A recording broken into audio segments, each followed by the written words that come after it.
They say power reveals your true self. But what if the darker truth is that power doesn't just reveal, it creates? What if manipulation isn't an art practiced only by tyrants and cult leaders, but a natural consequence of wanting to shape the world around you? Welcome to a descent into the philosophy behind manipulation, into how power doesn't simply corrupt, it rewires the mind itself. Stay with me. What you're about to hear isn't comfortable, but it might explain why the world is as twisted as it is, and why we're all far more vulnerable than we'd like to admit. If this shakes you, if it forces you to see your own reflection in the words good, like the video, subscribe, and share it with someone who still thinks power is harmless. Because this is where the masks come off. Imagine the first flicker of power, a child realizing they can lie and get away with it. It's small, harmless perhaps, but it awakens something ancient, the intoxicating sense that reality itself can be bent to our will. We like to think manipulation belongs to history's monsters, Machiavelli's prince, Stalin, corporate masterminds whispering in boardrooms. But at its core, manipulation is simply the desire to shape others' perceptions, and that desire is almost universal. Philosophers from Plato to Nietzsche recognize that power is more than force. It is the ability to define what is real for someone else, to set the terms of truth, morality, belonging. And the terrifying part? Once you taste that power, even a drop, it's almost impossible to let go. The Greeks had a word for this, hubris, the arrogance of thinking you stand above others, outside morality, immune to consequence.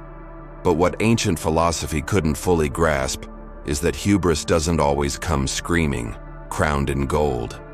Sometimes it comes quietly, disguised as love, leadership, or helping others see the truth.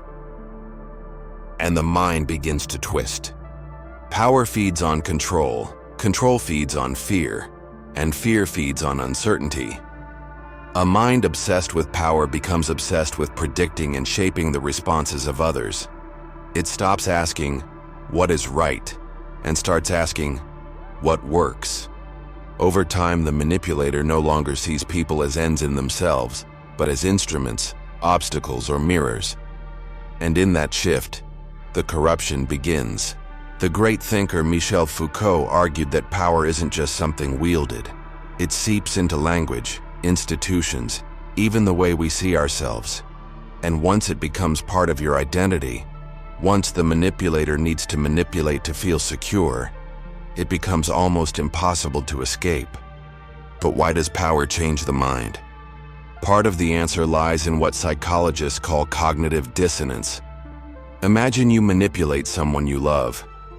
At first you feel guilt, but your mind hates contradiction, so it rewrites the story. They deserved it, or it was for their own good. Over time, each act of manipulation justifies the next, until you no longer see it as manipulation at all, just strategy, pragmatism, survival. The mind becomes a fortress defending its power at any cost. It's rarely sudden. It's 1,000 tiny steps, a harmless lie here, a rationalization there, until the manipulator truly believes they're the victim or the savior. And the rest of us, we become prey. This is why power doesn't just corrupt actions, it corrupts perception itself. Friedrich Nietzsche warned that those who fight monsters must be careful not to become monsters themselves. But he also saw a darker truth. The will to power isn't something we choose. It is part of being human. The difference is what you do when you feel it. Do you question it, or do you surrender to it? And here lies the paradox. The more power you have, the fewer people are willing to tell you the truth. Leaders become surrounded by yes men, gurus by disciples. Slowly, feedback disappears, doubt vanishes, and with it, so does reality.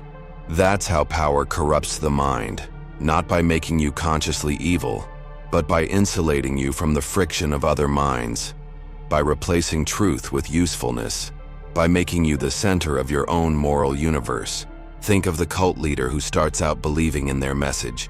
Over years, the power they accumulate doesn't just corrupt them, it traps them. They can no longer afford to question themselves. To do so would destroy the identity they've built, the followers who trust them, the meaning they've created. In this way, manipulation becomes addiction. The manipulator needs it to feel in control, to silence the terror that maybe, just maybe, they are no different from anyone else.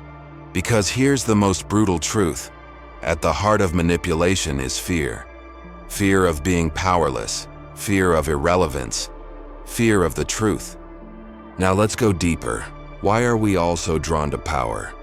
The philosopher Thomas Hobbes saw life as a war of all against all. A brutal scramble for survival where only power keeps you safe. Modern thinkers like Erich Fromm described how freedom itself terrifies us. Better to submit to authority, or become authority, than face the abyss of choice alone. Power promises escape from uncertainty, from doubt, from mortality itself. And so we reach for it. But power is a trap. Once you tie your worth to control over others, you become their prisoner. Your sense of identity rises and falls with their obedience, their fear, their worship. You are never truly free. Let's talk about manipulation itself. What are its tools? Language. Control the words people use and you control what they can think. George Orwell saw this in 1984. Reduce the language, reduce the range of thought. Emotion, fear, shame, hope. The manipulator doesn't argue, they evoke.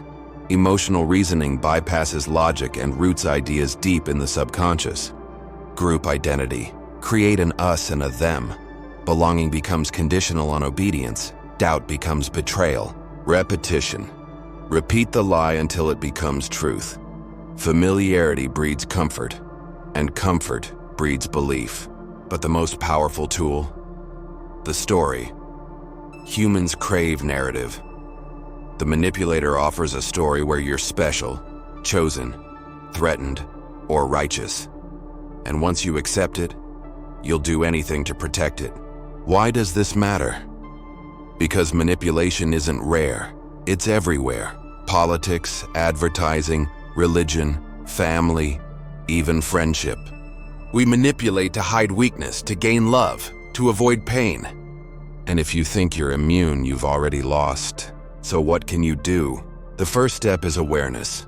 See manipulation in yourself first. Where do you bend the truth? Where do you pressure others? Second, question your own stories. Do you love someone or the way they reflect you? Do you want power to do good or because you fear insignificance? Third, embrace friction. Seek out people who disagree with you, who challenge your ideas. Power shrinks in the face of honest feedback. Finally, remember, control is illusion. No matter how powerful you become, you cannot escape uncertainty, mortality, or doubt.